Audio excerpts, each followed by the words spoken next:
Helmsley Charitable Trust, aired with the Nebraska Broadcasters Association and this station. Everyone loves a good deal, and there's plenty of great options right now at Brown Shoe Fit for their summer clearance sale. Check out their multiple sizes and widths and sandals with brands like Clark's, Keen, Atrex, and many more. Hurry in for the best selection because this sale only goes to the end of the month. It's the summer clearance sale at Brown Shoe Fit, just south of 66th and Q in Lincoln. Join the team and call the shots. Now calling for adult and youth team sports officials for Lincoln Parks and Recreation. Officials must be at least 16 years old for youth sports and 18 years old for adult sports. Officials are paid $20 a game and are expected to be physically able to run the field or court with players for an entire game of approximately 55 minutes, work well with coaches, and have the ability to accept criticism and work well under pressure. If you'd like to be a team sports official, call 402-441-7982 to learn more or go to teamsideline.com/LincolnNE. This is Lincoln's home for sports talk on the FM dial. Also online at theticketfm.com. On the internet. KNTK FM Firth, 93.7 The Ticket. This is the Happy Hour. You guys going to happy hour? Live from the Koppel Chevrolet GMC studios in the heart of Lincoln, America. Yeah, maybe I'll come for a couple. Here are your hosts, Nick Sainert. I want to know what it's like to commit a crime without having to spend time in jail. And Enrique Alvarez Clary. C is for chunk. On 93.7 The Ticket and theticketfm.com. Welcome in. Happy Friday. This is the Happy Hour. 93.7 The Ticket, ticketfm.com. Nick Sainert, Connor Happer with you. Hello, Happer. How's it going? Hey, it's great. How are you? Not too bad. It's Friday. It is Friday. It's going to be a long couple of days, but it's going to be a fun couple of days. Oh, yeah, no. This is, you'd have it no other way. You're right. I agree. You get 12 of these a year. You get 12 football Saturdays, and you get 6 or 7 of them at home. Plus high school football. You can't wish them away. Yeah, high school football. Which you have Southwest Southeast tonight, right? That is correct. Give us a preview. How are we looking on Southeast side? Yeah. Well, actually, Southwest I'm interested in because they played Gretna pretty tight a week ago. Southwest has been down the last couple of years, and Southeast was played pretty tough last week against Omaha North. So I think both teams were obviously challenged. Southwest lost last week, but I don't know. This game was 35-5 last year. My expectation that it'd be closer tonight. All right, so there's your preview. Tune in to Happer here on 93.7 The Ticket at 8 o'clock for the kickoff between Southeast and Southwest. As always, 402-464-5685, Honda Lincoln Hotline, Starter Heyman text line. Both those are open for you, as well as the Starter Heyman Jewelers video stream on Facebook, Twitch, and YouTube. Before we get rolling here, I guess we have to do our text of the day here. What is that? What does this mean? What is this show? What is it? Listen, why are people texting in saying first? Because when the first day that we started the show on August 16th, people started, like 8 people texted in and said, I want to be the first text of the happy hour. Ever. And it kind of stuck. And then it can't stick because there's no more first day. It's over. It can, because now it's the first text of every show. And so Cubsker today is formerly Colin in Lincoln, is the winner. Yeah, that's where Colin and Lincoln went. Wow. He's now Cubsker. I was wondering about Colin and Lincoln. So now he is the winner of nothing today. Rico started the winner of nothing thing. But as you know, Hap, Rico starts a lot of stuff that is just wild. Mm-hmm. So congrats to Cubsker. Before we get on to anything else, a little update on the Husker volleyball match. They have been in a little bit of deep water. Yes, deep water. In terms of, they are on the ropes. They have their hands full. Thank you. They have their hands full against UNO today at home. They started about noon. Currently, the match is tied at 2 sets apiece. UNO won the first and third set, and Nebraska just won the fourth set, I believe 25-13 or 25-14. Trev, what do we do? Does Trev want to go back to UNO? Trev should have the secrets to beat UNO, but apparently they don't work anymore. Very sad. So UNO or Nebraska is about to start their fifth set against UNO. We'll provide updates as we go. Okay, Happer. Okay. So this is more towards college students, which I am, and we talked about it a little bit. Former college student. Yes, absolutely. I would call myself young still. 29, 30, 29. 29. Super young. It's kind of alarming. Side note, it's very alarming when I look around the people at the station. Yes. And I am 5 months away from turning 21. Congratulations. Thank you. Very excited. 5 months away from turning 21. Big Sky just turned 22, but he's not here during the until at night. It's very alarming looking around and seeing that the next youngest guy is 9 years away from me. Is that true? Isn't it you? I don't think so. Rico's younger than me. Okay, Rico's got to be 28 or something. Yeah, he's only like 1 or 2 years younger than me. There's got to be some more people around here. Interesting. I don't know. So, Maybe I am. Yeah, I feel like a vet, but I guess I still am the young guy. Either way, it's very interesting when I look around and I'm like, I'm hanging out and talking to 28 and 29-year-olds all day long. Yeah. So this weekend and every Husker football home game, UNL, the marketing department, set up this thing called the Student Tailgate. And basically, it's going to be outside the Union. And I want your guys' thoughts on this and if you think this is a good idea. Because at first, I didn't think that this was going to be very popular. However, the Student Tailgate is going to be involving frats and sororities, and they can rent tents, basically. And it's going to be somewhere for all these college students to go and party is a strong word, but get together and play yard games. And I believe what I heard this morning is that there is going to be alcohol there. How do we feel about that? I would start off with saying that I'd be skeptical about university-sponsored tailgates. That's just me. I understand why they're doing it. Like I'm talking about as a consumer. If I was a college kid, I'm not sure that I would quite be attracted to this. I understand why they're doing it. And if the draw is like, we're going to, you'll be allowed to have booze here and you're just footsteps away from the game. Good point. That's pretty good. Like that's a good thing. But there's something, it's like partying with your parents. Ooh, that's a very good analogy. I just it's fun sometimes, but I don't know. You don't want to get out of control. You're always kind of watching yourself. You're looking behind your back a little bit. You're like, I got to watch myself. You don't want to watch. You don't want to have to watch yourself at these events. It always makes me wonder. Also, I mean, they're starting this at 7 a.m. tomorrow. I believe that I read that they're starting 4 hours before kickoff every single week, single home game.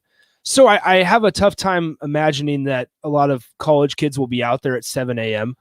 Also, I wonder how many of those college kids, specifically tomorrow, will actually go to the game. Because I can tell you firsthand that a lot of people are selling their tickets. Yeah. That's not surprising. And so it makes, it's something interesting that they're going to do. I would expect quite a hole in the southeast section of the stadium tomorrow. Yeah. Large hole. And honestly, I don't blame anybody for not going. Yeah, but because I do remember, you can go to a tailgate and watch that. I remember when I was in college, I was a student there, and at the beginning of my time, it was a really big deal. Like you had to get season tickets early, and actually we were still getting like paper tickets and stuff like that, and that was that was really cool. And the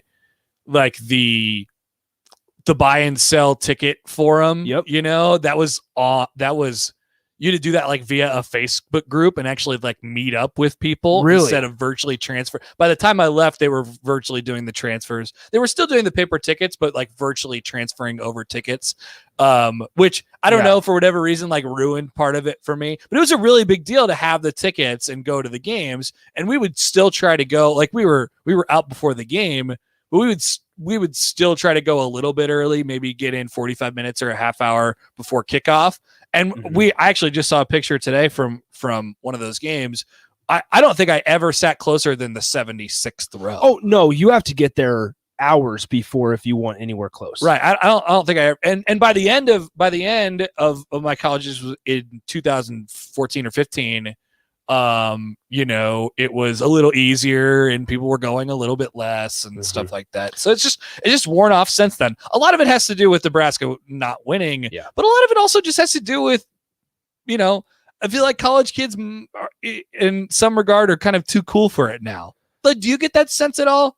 Like there's a lot of college kids who just like, I think a lot of that would change if Nebraska was winning. It would. Yeah, it would. And maybe if they had better seats. I think that's fair to say as well. And we can go down that rabbit hole for sure. But I think that's a fair point that, if students were, whether it was at the, on the east side and obviously there's student tickets on the east side and those are kind of the better seats. However, the ones, if you're all the way up in the corner, it's just not enjoyable. It's very far away, especially when Nebraska's losing. And I can attest to that. Ohio State against when College Game Day was in town. It's very far up in the southeast corner. And it was just not very enjoyable. So we'll see how all that unfolds. Update on volleyball. Sponsored tailgates. Yeah. And it could go off really, really well. Like I said, I didn't think originally that many students would just go because, that students are going to do stuff before the game and in their houses and everything. But when I've been talking to some of my buddies and some friends and stuff, they're really interested in this. There's a convenience factor. It's just like the university. It's funny now I'm thinking about it in a different light, and it's kind of connecting a little bit for me. The university almost has to earn trust with students that they can pull off something like this, and that it's not super corny and exactly and not fun at all, and just like a thing. So like if you go to a road game at Wisconsin, like it's ingrained into the DNA of the school, right? Drinking on campus, just drinking on game day in general, and like having a good time before the game starts. Like it's encouraged, and it's managed in that way too. It polices itself as well. So like if they're throwing a tailgate together, like kids would be more inclined to be like, oh, okay, well, this is a cool place where everybody can kind of gather. Now, this is the first time this has happened. It takes a while, I think, to kind of gain that trust. It's first time, at least, that I've heard of that. Yeah, no, it was a big deal. And one of my friends, they actually run the Husker social media account on game days. And so they told me this morning that they have to go over there and they can't get any of the alcohol in the story. That's how I know about this.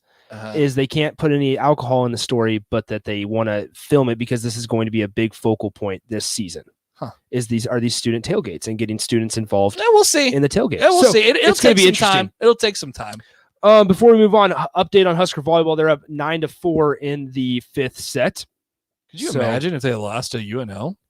Pretty rough. That would be bad. That'd be pretty rough. Speaking of the whole, I don't think it would really mean anything. They'd still have a chance to like win a national championship. Speaking of the tickets thing, I saw coming into today and stuff that people were trying to exchange their tickets, Husker football for Husker volleyball. Wow, tickets. That tells you that more students are involved or interested in going to Husker volleyball, whether it was at 11 a.m. today or 6 p.m. or 6:30 tonight, rather than Fordham tomorrow. So that is a sad state of affairs, kind of. I don't know if you saw Good this. For volleyball, though. Oh, absolutely. I don't know if you saw this Big 12, they're looking at expansion.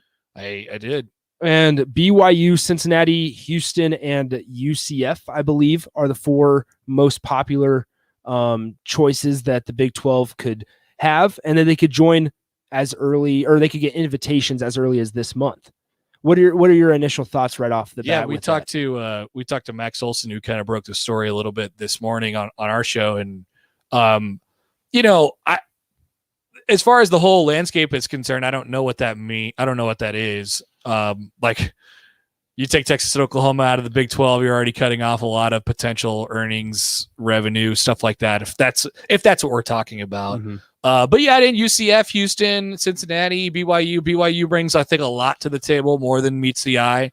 And then the other ones, UCF, Cincinnati, and Houston, are arguably the top three, if not three out of the top four group of five programs in the country, with the exception of Boise State. So I would enjoy seeing them against better competition. Mm-hmm. It feels like if that completes it, obviously the Big 12 is better than the AAC, because they just take basically the three best programs from the AAC and then move them over to the Big 12. But it's still not like a power conference. Max told us this morning that basically, these power conferences, we're talking about in the neighborhood of $50 million payout to each school every year from the TV rights deal. I mean, the Big Ten can attest to that. Nebraska gets that every year. where the AAC was splitting up about 6 or 7 million per school. So where would the new Big 12 land? It's probably a little bit more attractive than the AAC, but it's definitely not as close. It's not close to what the Big 12 is right now, and it's not close to what any other Power 5 conferences are now. So it's entertaining. I think that's good, but I'm not sure if it's a power conference. I guess that's my first reaction. You said BYU brings more to the table than people think. I actually think otherwise, just because of their proximity, which I guess doesn't really matter. And we've seen that before with West Virginia now in the Big 12 and stuff. But recruiting wise, I feel like it would be tough to get kids to BYU, especially in a conference. Not the kids they're looking for. Like that's a good point. It's BYU. They're always going to get the kids that they're going to get. Like they have such a unique situation where they have like a pipeline from birth. It's the Mormon kid's dream to go to BYU, right? And play football or whatever it is. That's a real life thing. So they're always going to have kind of that advantage. And not all of the players on their roster are Mormon or have the LDS faith or whatever it is. But they're always going to have that kind of cut out for them, which will be good. Now they have the kids who take the missions and stuff like that too. It's such a unique situation with a great fan base. Do they travel well? Yes, they do travel. Yes, a very good fan base, a passionate fan base, a very loud home field advantage stadium, stuff like that. Really cool stadium. Super cool. So it's a program that is, I mean, aside from Notre Dame, it's the top independent floater kind of out there. But more than meets the eye, but still not anything compared to some of the blue blood programs in the country. Did you watch the UCF Boise game last night? I caught a little bit of it, not much though, because I just kind of shut it down after Ohio State, Minnesota. So I was thinking this, and this could be facetious, but I still thought about it. People were calling in the first half when they were down. I think it was 21-7 or something. People were calling for Gus Malzahn. They're like, "Hey, after a year, if this is not what UCF football is supposed to be." So then I'm thinking, here's what I'm thinking. Would UCF take Scott Frost back after them seeing what he's done at Nebraska? I think they're okay. They got Gus. I think so as well. But that's what I was thinking. Are you talking about in a world where Gus is not the coach? In a world where Gus is not the coach, seeing what Scott has done at Nebraska, or not done at Nebraska, would they still want Scott Frost? I don't know. I don't know if that all goes down here this year, where what ends up happening to Scott. I'm not sure, but I don't know.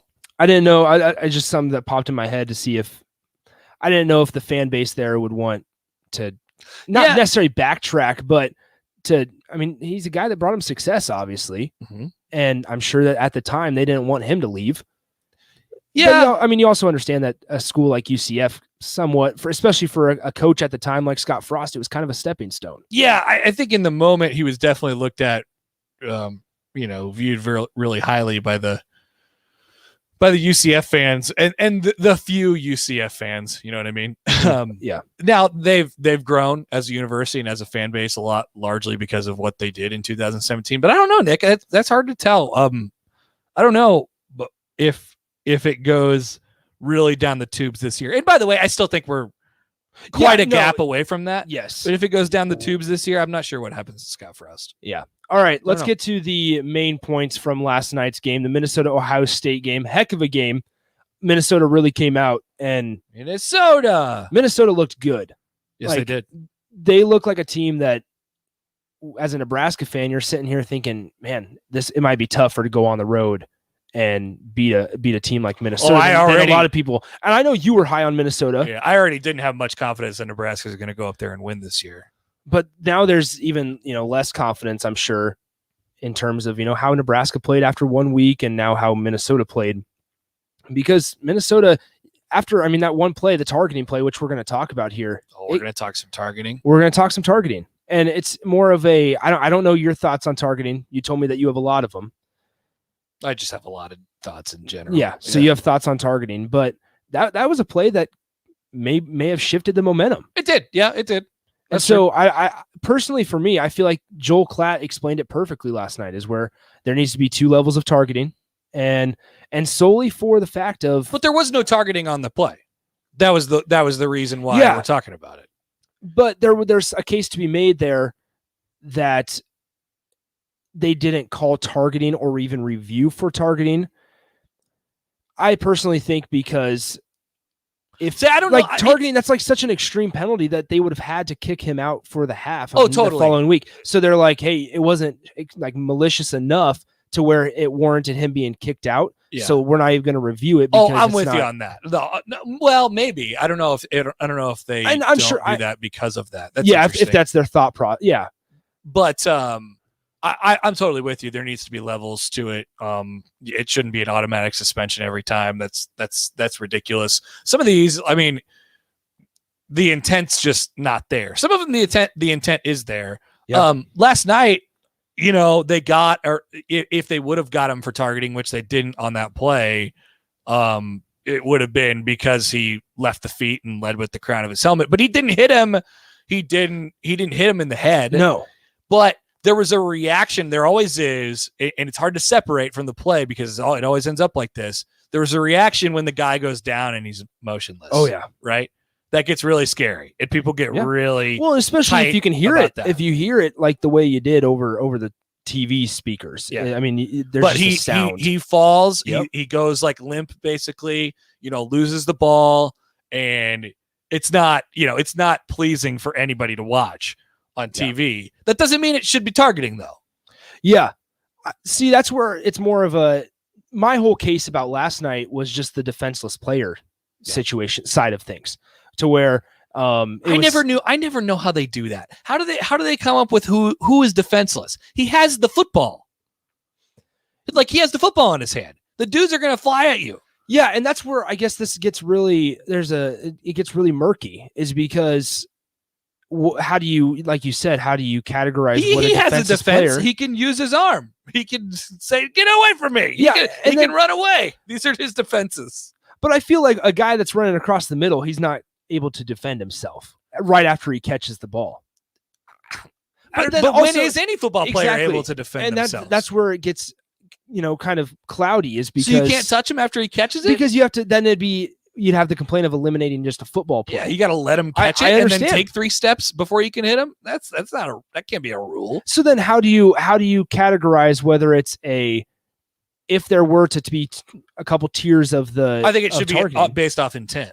It should be based off intent. Now it's hard to judge intent, but they judge a whole lot of other crap that they don't know what they're talking about either. Yeah, that's a very good. So point. You judge intent. If the guy is going after the helmet or whatever it is, then that's intent. That's a suspension.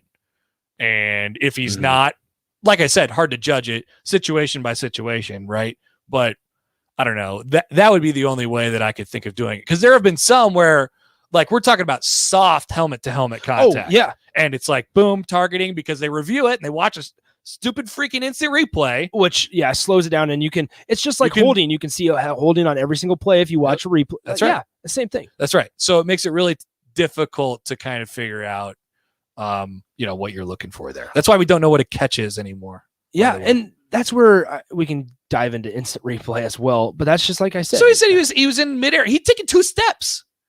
Yeah, I think his foot had come down. That's why they called it a fumble. A fumble is because he completed the catch. Yeah, he completed the catch. He took 2 steps after he caught it. He wasn't in midair. He was in midair because he was running.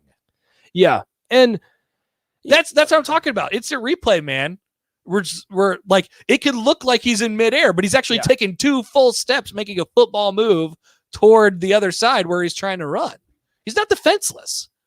Yeah, and like I said, it's hard because then you have to worry about taking away the football aspect of thing, and it just being in a football hit. And so that's where I mentioned it a little bit ago, is that the whole Nate Gary thing and against UCLA and Foster Farms, is that where the ref, which is another problem, the ref felt inclined in the moment to throw a flag for targeting.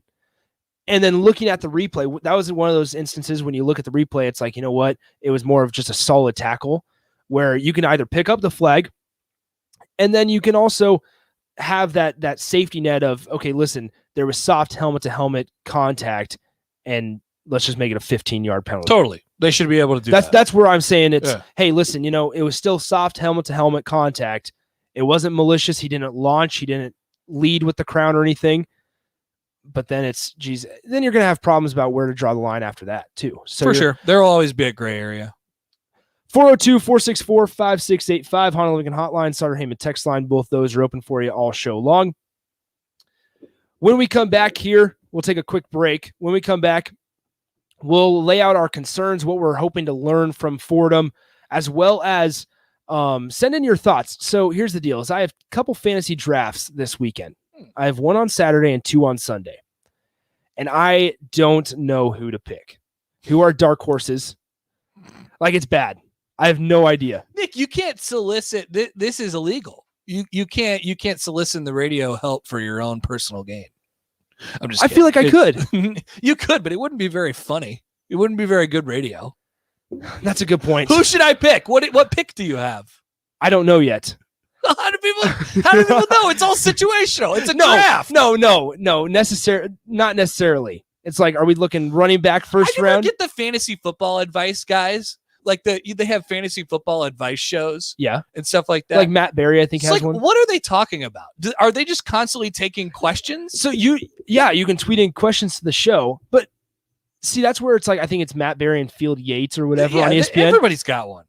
But here's the thing: is going into, like, when you're dealing with buys and everything, you don't know who to play from your bench. And there's three, like, context matters here. Like, how many spots do you have? What other players do you have? What do the matchups look like for those individual guys? Like, you could tell me individually, like, oh, I think, you should play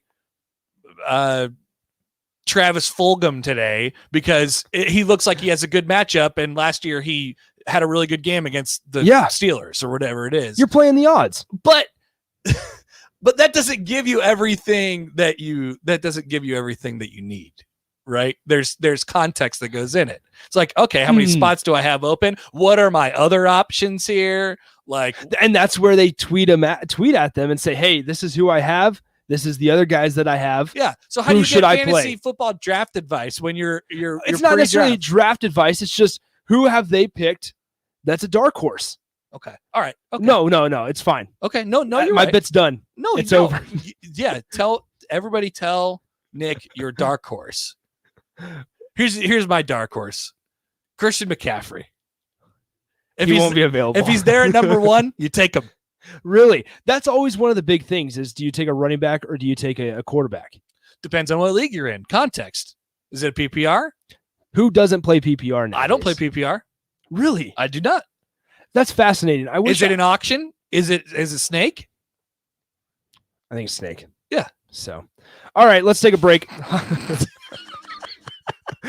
Husker Volleyball, they actually did win in 5 sets. They won 15-7 over UNO. So Nebraska survives. I believe they play Georgia tonight at a little after 6. So let's take a break. Happy hour. More of it is next on The Ticket. Follow Nick and Enrique on Twitter at Nick_Sainert and at Radio Rico AC. More of Happy Hour is next on 93.7 The Ticket and theticketfm.com.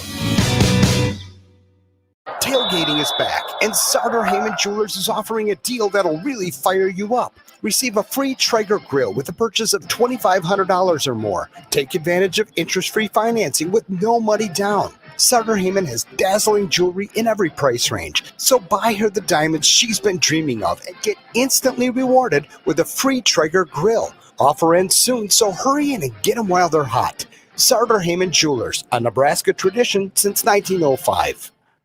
Dancing at weddings, walking the dog, playing with grandchildren.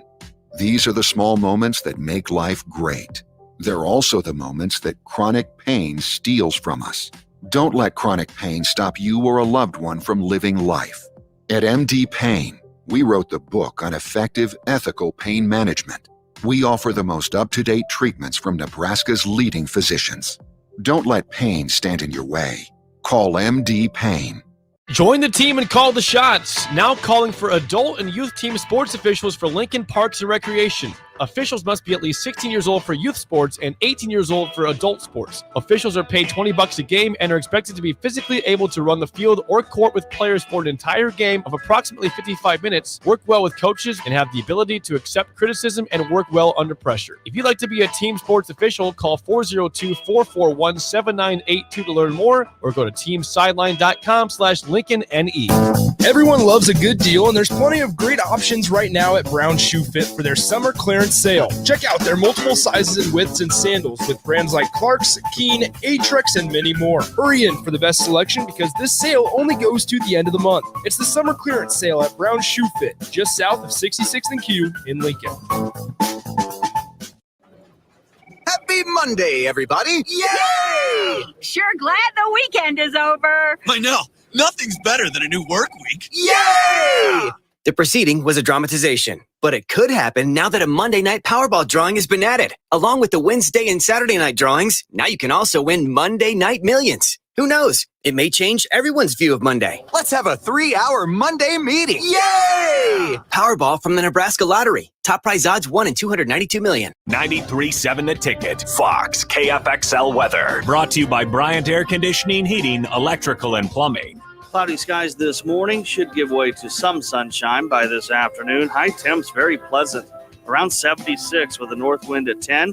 Tonight mainly dry. Showers and thunderstorms should stay off to the south and to the west. Lows dropping down to 63. A beautiful Saturday tomorrow with a high of 78. I'm meteorologist Tim Wright for 93.7 The Ticket and theticketfm.com. This is your High School Minute. With your Southeast Community College High School Minute, I'm Harrison Arns. In high school football on Thursday, the Norris football team defeated Elkhorn North 47-16. Norris came out strong in the second half, scoring early and often to secure a convincing win. Also on Thursday, Millard South took care of Elkhorn South 33-7. On Friday, number 5 Lincoln Southeast, currently 1-0, will play Lincoln Southwest 0-1 on Friday. Jake Applegate for Southeast will look to have a great game in this rivalry matchup. In volleyball, Fremont defeated Lincoln North Star in a close match that went to 5 sets. Lincoln Northeast won over Lincoln Southeast in 4 sets. Lincoln Pius defeated Columbus and Grand Island this week, and Lincoln Southwest defeated Kearney in 3 sets. In softball, senior Hannah Benedict from Seward struck out 7 to shut out number 5 ranked Norris. This has been your High School Minute, sponsored by Southeast Community College, with locations in Lincoln, Beatrice, and Milford. Learn more today at southeast.edu. We take our college football Saturdays so seriously at 93.7 The Ticket that one post-game show simply isn't enough. Join Husker Hall of Famer Jay Foreman and DP for the Ticket postgame. 90 minutes following each Nebraska game at Tanner's Bar and Grill at 30th and Yankee Hill. They'll break down the game from their vantage point and bring in special guests as well, with giveaways to listeners who drop by. It's the Ticket postgame with Jay Foreman and DP at Tanner's Bar and Grill, sponsored by Action Plumbing, Heating, and Air Conditioning, and Vinnie Kreekak of State Farm Insurance. You're listening to the Happy Hour with Nick Sainert and Enrique Alvarez-Clary on 93.7 The Ticket and theticketfm.com. Back here on the Happy Hour, 93.7 The Ticket, ticketfm.com. Nick Sainert, Connor Happer with you today. Started out the week doing a few solo shows Monday through Wednesday. Then Big Sky joined me yesterday. And now Happer's ending the week with me today. All right, Hap. I asked Big Sky this yesterday, and he gave me his answer, obviously. Now, I'm curious what you think. In your mind, taking coordinators out of it, offensive coordinator out, defensive coordinator out of it, who is the best position coach on Nebraska football's staff? Okay. Let's see. And what I told Big Sky is taking into account the talent that they've had, how they've developed the talent. All right, I got 2 for you. Do you want me to get it down to 1? Let me think. See, I'm a big fan of Tony Tuioti. That would be my number 1. That's what I would think as well. Just the way he kind of came in and started recruiting, number 1.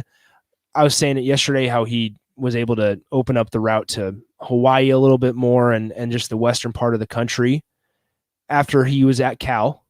Well, I just think all across, I mean, so Tony Tuioti obviously gets a lot of credit, but he can't do it alone. Like the reason why these individual defensive coaches are able to have success is because they have an identity. They know what they're doing on the defensive side of the ball. Bingo. They understand what they can recruit to, and then they plug the guys in the system, and it works. Now, they have an older defense this year. They'll change things over a little bit next year. But I think the depth that Tony Tuioti's built in the defensive line is good.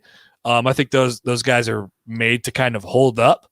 They're even, they even have an injury or two there to Casey Rogers, who was a, big player for them last year on the defensive line. They talked about how they want to go, 6, 7, 8 deep there, and they really only went about 4 or 5 in the first game. Yeah, because I think Jordan Riley was the other one. There was like 5 or 6 snaps of Jordan Riley, and that was pretty much it, I think, in that game. So, and then they went with the starters the rest of the way. So, and they all 3 levels of the defense work together, but they got a plan there. And it's it took some time, but it's working. And Tuioti, some of it is based off of conversations with all of them too, and just who kind of speaks to you. Like you just there are certain coaches that when they talk, you're like you're just nodding your head the whole time. You're shaking your head the whole time. It's like that. Yep, I get that. And that makes a lot of sense. Personally, for me, Greg Austin's that guy. Yeah, it just hasn't translated this year, and through one game, yes, small sample size, but through one game this season, it hasn't translated to the football necessarily. And yeah, they were banged up a little bit. Sichterman, obviously, first start in his couple years being here, and then rotating Brant Banks and Corcoran at the left tackle position. That's another one I'm interested to get your thought on. What was your thought when you saw Brant Banks and Corcoran swapping out every series? Well, I knew that it didn't come as much of a surprise to me because I knew that Corcoran was going through what he was going through in fall camp, just going to a couple of those practices and him not participating in either of them. It was a pretty big red flag to go to those a week apart from each other and him still kind of being able to do the same thing. We'll see how much closer he's able to get, but it really ended up being mostly Corcoran last week, if I'm not mistaken. With a little bit of Banks. I know they switched off for a couple series, and then it was mostly Corcoran. I think my general takeaway there was, I know he started that game against Rutgers, and everyone was just like, boom, done. There's your left tackle forever. Yep, exactly. I'm not sure that I agree with that. Like, I think they kind of want him to earn it. And Banks is their next best offensive lineman. I think it interior and the tackle positions. So I think he's kind of the next guy up, and they wanted to give him a little bit of a look. So we'll see more of Brant Banks still, but I think they want Corcoran to earn it a little bit, and he'll have to in order to be the consistent guy on the field. Going back to the assistant coach, you said you had 2. Who was number 2? Travis Fisher. Okay. I think that was, it's hard to pick anybody from the offensive side. Yeah. For a lot of different reasons. Well, and it kind of takes out, why the only one on the offensive side I think that could be maybe considered would be Sean Becton. Sure. Solely just because what the tight end room has looked like, despite Austin Allen only having 2 catches last week. I think that Sean Becton would be the guy there. Let me ask you this now. Looking ahead to Fordham this week, we're fired up for Fordham, like Thank you said. Nick. Yes, we are fired up for Fordham. Fired up for Fordham. Fordham facts. Yeah. Which, okay, you got some Fordham facts? I do. So did you look up the whole mascot thing today as well? It is awesome. Yeah, it's really I saw the tweet about it, and then I heard you and Schaefer talking about it. And this is my favorite one. Ramsey's the 18th. Ramsey's the Ram. The live Fordham mascot Ram. That's what we're talking about. Yes. They used to have a live Ram, and now they have a fuzzy Ram, but he's not real. We need to get into the whole Herbie Husker Little Red discussion. Yeah, we can talk about that anytime, Nick. Because I think you don't like Little Red. I can tell you at any moment that Little Red is an abomination. Okay, let's get to Ramsey first here. Okay. Homeless after his shed burned down under mysterious circumstances, he was the first to move into a 2-bedroom with running water Ram house built by Kelly Bricklayers, a business owned by Princess Grace's father. He died of alcohol-related liver disease in 1961. I'm guessing the father, not the Ram. I don't know, but it sounds like all these Rams were alcoholics. The one liked eating cigarettes. And then there was a couple of them that were, of course, stolen by rival schools and taken to the slaughterhouse. That's wild. There was one of those Rams that was known as being the most kidnapped, that he like spent more time at the rival schools than he did actually at Fordham because he was just kidnapped all the time. He was ram-napped. Who is Fordham's rival? That's a great question. I don't know. Oh, okay. Because who would kidnap look that up, because I wonder who would kidnap the Fordham Ram. Either way, looking ahead, we'll get back to that here. No. Let's take a dive here. So, looking at Fordham's football Wikipedia page, when up against other colleges, Fordham's primary rivals were Xavier, a school that later dropped its college division but still exists as a high school, and is a rival of Fordham Prep. So Fordham Prep and Xavier don't like each other. CCNY, St. Peter's, and Seton Hall. Interesting. Around the turn of the century, Fordham began to occasionally mix more established universities like NYU, Columbia, Rutgers, Princeton, Cornell, Syracuse into its schedule, but for the most part was still playing at a smaller level. Aside from a budding rivalry with Crossboro NYU in the 1920s, the bulk of Fordham's opposition came from elite Catholic schools like Boston College, Holy Cross, Villanova, and Georgetown. Wow. So any of those smaller Northeast schools. I read this yesterday that they used to play at the Polo Grounds. Yes, they did. Yep. That's pretty cool, actually. The 7 blocks of granite was their offensive line, coached by Frank Leahy. And yeah, they were badasses. Like Fordham in the 20s and 30s was pretty epic. They were pretty elite as a college football program at the highest level. And then as you went through the history yesterday, dropped the program eventually, or went on hiatus or whatever, came back as a club team for a little bit and this is in the 50s, and then didn't ultimately get back into Division I status until like 1990. Yeah, I'm looking here in the 40s. Fordham facts. Yeah, I'm looking here in the 40s. 2 blocked extra points were the difference in their 13-12 loss to Texas A&M. How about that for special teams? Texas A&M that year, the defending national champions. See, Fordham could do it. Why can't we? No, Fordham had 2 of their extra points blocked. Oh. Special teams. See? I wonder if they had an all-conference kicker. Even national championship caliber teams can't do special teams. Great job, Scott Frost. They've been to the Cotton. That's crazy. I need to dive into their Wikipedia page more. Yeah. Okay, so let's stay on the term of mascots here. What is your deal with Little Red? Well, I love Little he's Red. Unnecessary. Why do you love Lil Red? Because as a child, you would be at the Devaney Center watching Nebraska men's basketball play Iowa State. Yeah. Or I went when they played Oregon State at the Devaney as well. Yeah. I remember that one vividly. Yeah. And there's Little Red. I'd be sitting on the bleachers up in the high levels. Start convulsing. He'd start bouncing on his head. Yeah, before that he's convulsing. Yeah, he's like, because the kid in the suit has to flip upside down so Lil Red could jump on his head. Oh.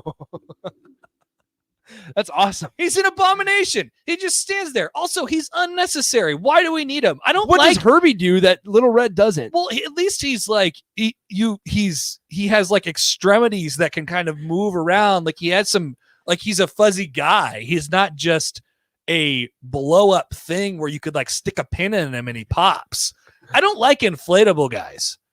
Really? No, I don't like inflatable mascots. Just in general. So any inflatable mascot, you're also, out. What is the point? He's just Lil. He's Lil. He has a backwards hat on and overalls. Like, why did we do that? I have no idea what the history of Lil Red is. I'm looking up inflatable mascots here to see if you're out on inflatable mascots. The Tennessee one. Are you out on their inflatable mascot? What do they have? He's not inflatable. They have a real dog, don't they? I do not think so. Like most teams either have a live animal, like a real dog or buffalo or cat or whatever it is, or tiger in some cases, or a fuzzy guy. Nebraska has a fuzzy guy. I would love for them to have a live animal, but it just doesn't make any sense. What would where their the corn live Huskers, animal be?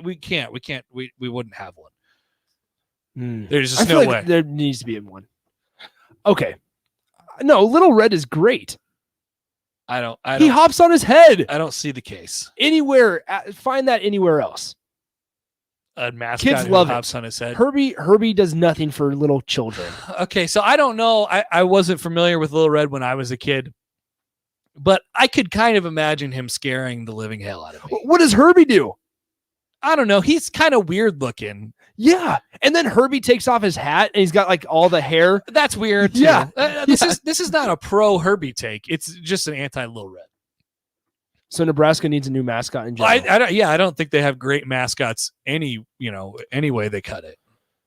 How do you know the process of making a new mascot? No. Okay. I imagine it'd be pretty difficult. Really? Well, rebrand, I suppose. Yeah. Okay, yeah. You could bring back old blonde Herbie. Trev said last week, he said Yep. he was aware that there was some interest. I think blonde Herbie. Well, would be they're great. selling Yeah. you've seen them. They're selling shirts now. Oh yeah, the sweatshirt. Yep. I want. Yeah, they're really doing it. Yeah, no, Herbie takes off. I will never forget the first time I saw Herbie take off his hat. Look, he's got like the hair up top, and I had no idea. I thought it was just it's hair up on the terrifying. back. It's freaky. I'll say this, Nick. It is not easy to have a good mascot. It is not easy to have a mascot that I like. In my mind, the mascot has to be kind of not too serious about himself, kind of funny. I'm thinking, the guys, the perfect mascot template for me is the dudes with the huge waists. The dudes with the huge waists, like the Philly Fanatic or the Houston Astros one. Okay. They kind of move their the hula hoop waist. Yeah, they move yeah. their hips around and they'll like act like they're like hip thrusting you.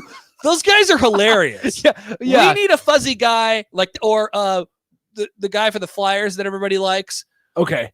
Yeah. What's his Gritty? Yep. He's a fuzzy hula hoop guy. We need one of those. What if? Okay. Do you hate the Western Kentucky blob, the red blob? How do you feel about the Syracuse circle? He's an orange. The orange. Yeah. Yeah. The He's Syracuse not a circle. The ball. He's an orange. That's kind of odd.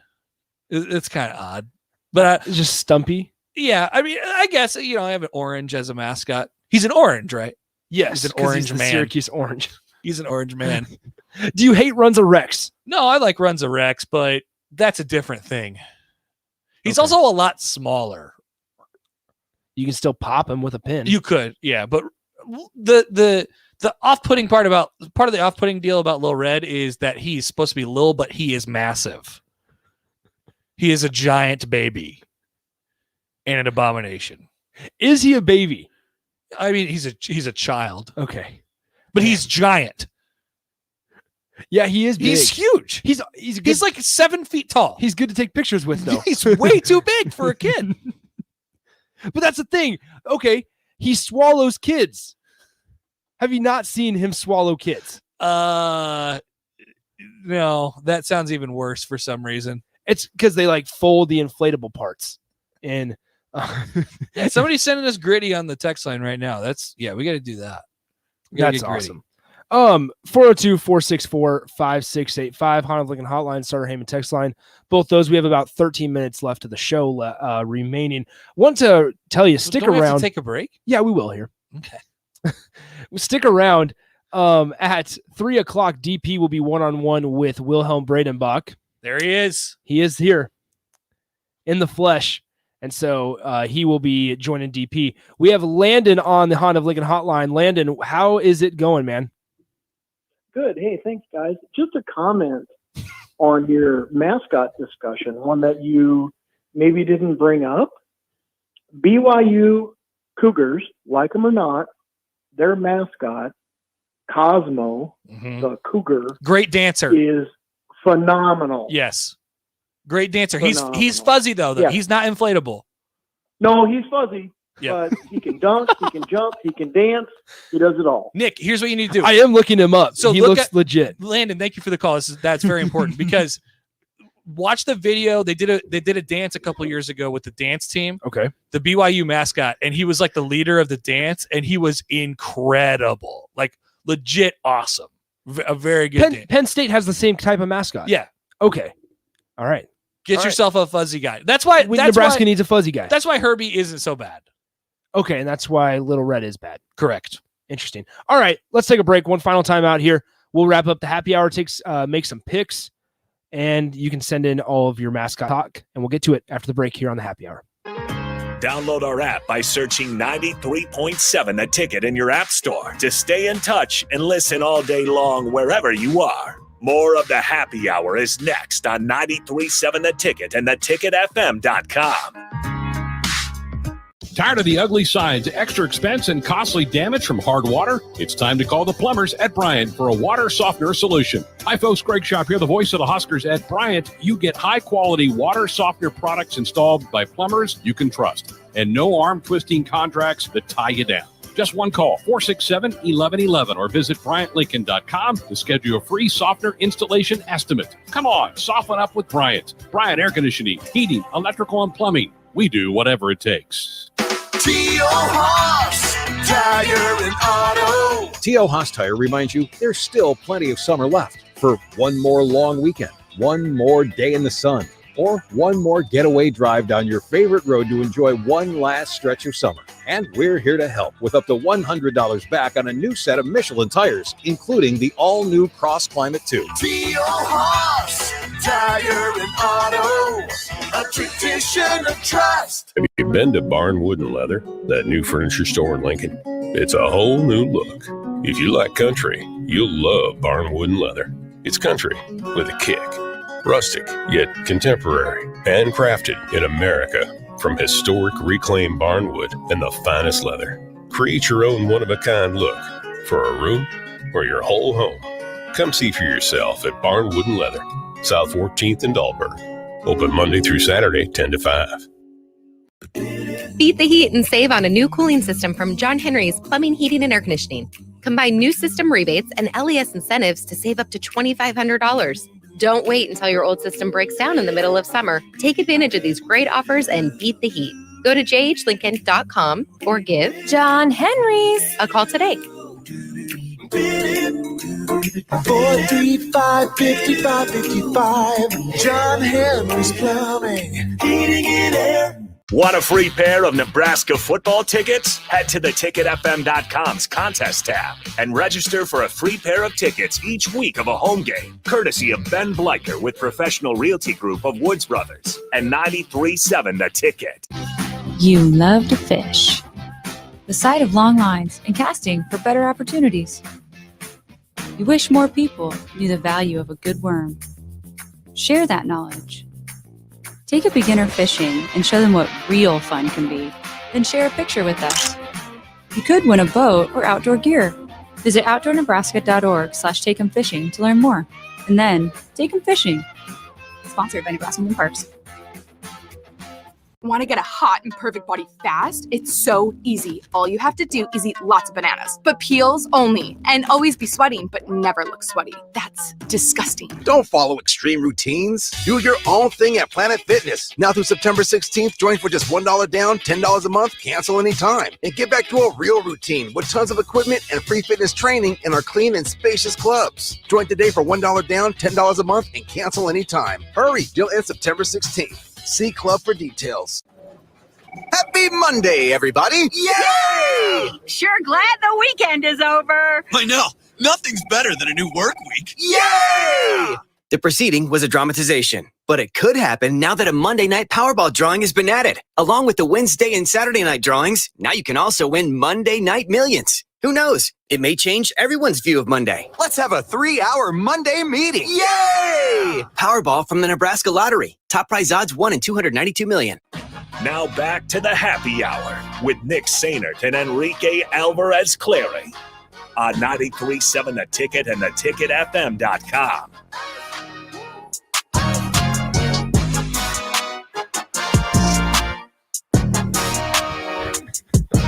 Back here one final time on the Happy Hour, 93.7 The Ticket, ticketfm.com. Nick Sainert, Connor Happer with you. And now we are joined by somebody that we have not talked to in about a week. Enrique Alvarez Clary with you. Shout out Industry Baby. Always. Always shout out Industry Baby. I don't get you guys, man. It's a lot. The song is not that good. It's a lot weirder dancing not in the chair. I think it is good. Okay. Yeah. What makes Industry Baby bad? Why do you always have to say industry? It makes me uncomfortable. You have a lot of babies. Happer wishes he was an industry baby. Rico, what What's what up? are you doing? What's up? Why are you here? I'm doing stuff up front that nobody else can do because I'm the only one. Yeah, it's been a grind. And I decided, you know what? People come here for me. So that's exactly right. Okay. I thought I'd show up. So what do you have to share with us? Nothing. Cade's doing great, by the way. Cade, Rika's new baby. Yep. Rico finally got a new baby. Look, KJ. When is it bring your KJ? Good. Nice. When is it bring your son to work day? When COVID's over. Yeah, hopefully not soon. maybe a few years on that. I brought Ellie in like a week after she was born. It was great, and Happer was just like, "Cool." Happer didn't know, Happer didn't know what to do. Babies here. He was just like, "Cool, there's a baby." It was great. Yeah, that's awesome. All right, we have a couple. Look, dude, the way you move on from things. Oh, I know. I gotta learn. And like it's your not transitions, smooth. It's you're not just smooth. like, yeah, cool. Anyways, as I was saying, it's great.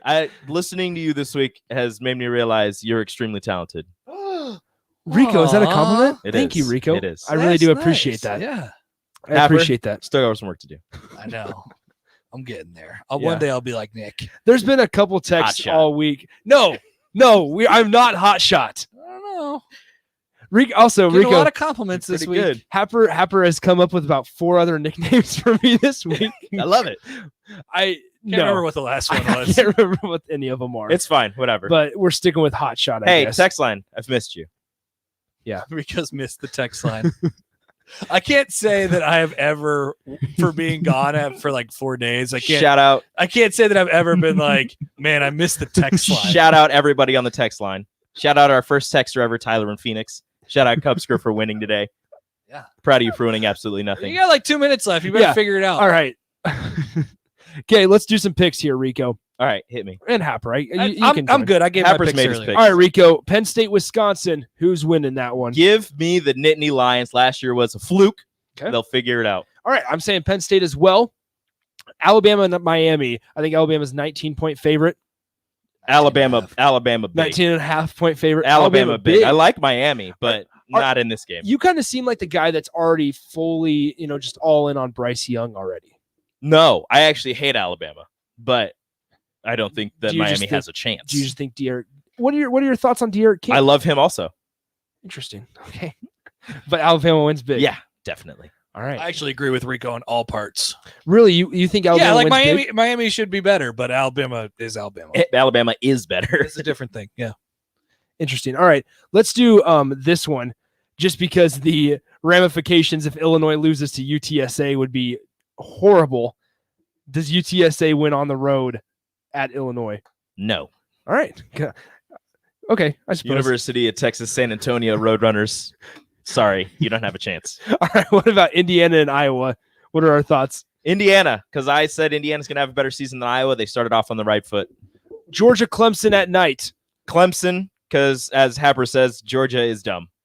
What? I'm picking Georgia this You're week. picking Georgia this week? Oh, you don't like Georgia. I think when you're you beat famous- the Georgia Bulldog, you're gonna feel the Bulldog bite. They have a live mascot. They do. Ugga.